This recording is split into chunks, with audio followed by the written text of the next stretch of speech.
Alright, hi all, and welcome to another video. Right, now this is a bit of a drastic one. I've made a bit of a decision over the last couple of weeks with regards to the layout. It's somewhat of a U-turn after me telling you all the other week that there would be no more layout updates. But I've been slightly forced into making some changes. Now, when I tell you, it might not seem a big thing to a lot of folk out there, but for me and my little layout, it's going to be a rather large change.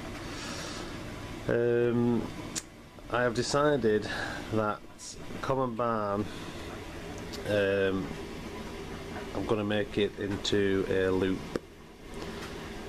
Now, when you say it like that, it doesn't sound much, but as a matter of fact, for me to make this into a loop, if we come down this end, I'm going to lose pretty much everything from where the station shelter is to the end of the board.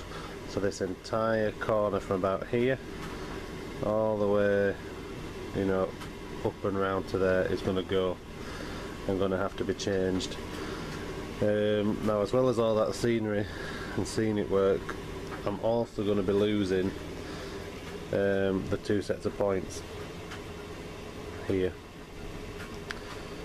Now, reason for this, I've been saying for ages that, you know, wanting a new layout, wanting to do something different, common barns come to the end and things like that. And I had always said that when I do my next one, it will be just a loop. Purely and simply because, you know, I love my little locos. I run lots and lots of little things, little quirky items, and you know, point work isn't always the best friend. Some of the scratch built stuff on the motor bogies, things like that, you know, they don't always like having to stop and start at a station, and really a continuous loop would be the best thing, you know, not just for the locos running, but I think for me now as well. I never used to like loops, didn't always agree with them when people had little loops on little boards, you know, not very prototypical, which is why when I built this, you know, I went from a fiddle yard to a terminus station. But now, a bit more experience, there's plenty of you know, magazine featured layouts out there, you know, that are little small loops, you know, micro layouts, things like that. So forgetting all about that, and I'm building a loop just for my own running abilities, my own satisfaction. It's going to be nice to be able to just sit and model, watching the trains. It's going to be a lot easier for running sessions, you know, just letting the loco run rather than having to stop and start with a camera in one hand and a control in the other. So plenty of benefits, but the only downside is that, you know, common barn, which has looked, you know, this end's looked like this for a while now, especially the back, is all going to have to go. So work has already started behind the layout, behind the back scene, whilst I've been uploading my Matthew modelling vids. Changes have been going on. The whole of Keighley sidings and Ems Lane, I don't want to show you Keighley sidings at the minute because it's got all my friends' locos on it that I'm planning on using for the next gala, so I'm going to keep them a surprise for you. But if I just show you the shelving, Keighley sidings, you know, that's been taken off. Ems Lane has also been taken off.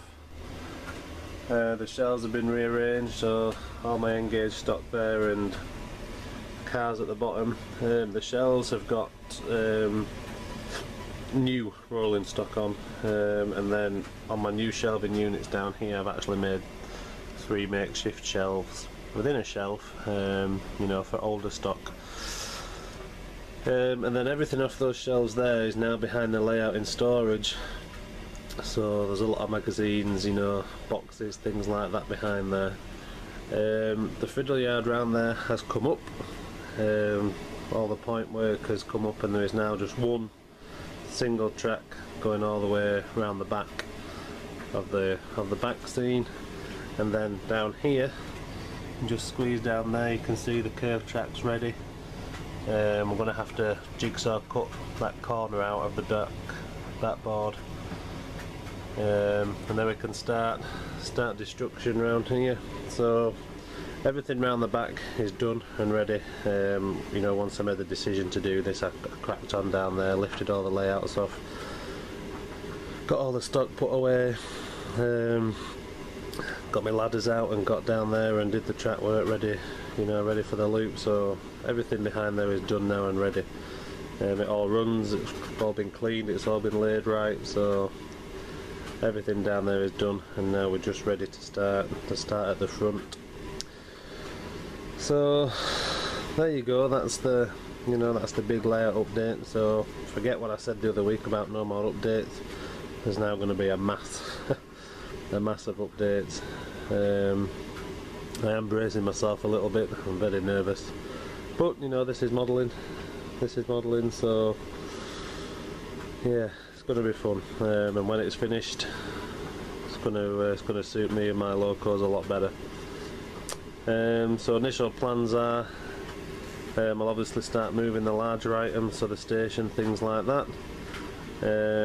Track, I'm not looking forward to taking the track work up. If anyone's got any good ideas for removing ballast and ballasted track, then let me know, because when I've done small sections of that before in the past, it seemed a right pain. So track will come up, so as I say, all this track here will come up right up to the tunnel. I'm going to get rid of the points and replace that all with a straight section. But the yard and platform 2 I'm going to keep. I want to try and keep as much of the original common barn as possible, so I'm going to keep the yard and the disused line at the back. But this section here is just going to be straight. Now I may just take the point out there on the joint and just leave a gap, or I might try and cut a piece of track in on an angle as if it is still a point, and then I'll just add overgrowth to it and things like that. And then the same for the second point as well. The reason for that is I still want to keep the yard, and I'd still like to keep as much as platform 2 as possible, mainly just for sitting locos on, just for stabling a loco. I know it won't be joined to the main line, but it's still giving me space to to hold some stock and another loco or two. So pretty much down there isn't going to change. It's once we get to here where the change is going to start. The initial idea for the station is I may try and fit a curved one in here somewhere, maybe just like there. And then the road, I'm thinking I'm going to keep most of that road. I'm thinking that road will stay in. I may just have to narrow it off a bit so the track can come around that corner. And then my thoughts at the minute are maybe a bridge for a scenic break. I've always wanted a bridge, never had a bridge, so thinking a bridge there maybe as a scenic break. So they're the first ideas. Let me know what you think of them, but yeah, changes out afoot. So sorry for telling you all the other week that was it, but massive U-turn, and now it's all going to be happening. So not a massive change, it's just track work going to a loop, but for me and my little layout, it's going to be quite destructive. So yeah, brace yourselves for changes. What I'm going to do is I'm going to do one more running session before I start destroying, and then once that running session's done, I'm going to crack on and just start taking things up. And then, as I mentioned in my last video, my friend's gala with his locos, I'm still going to do that diesel gala, but that's going to be the opening gala for the relaunch of the railway. So yeah, but that's a long way off yet, I think. And that's about it. So yeah, let me know what you all think about it. As I say, I'm very anxious, but I think one continuous loop is what me and my locos need, so got to be done, got to be done. So right, yeah, like I say, leave your comments, let me know what you think of the changes, and I shall speak to you all soon. Thanks for watching, bye bye.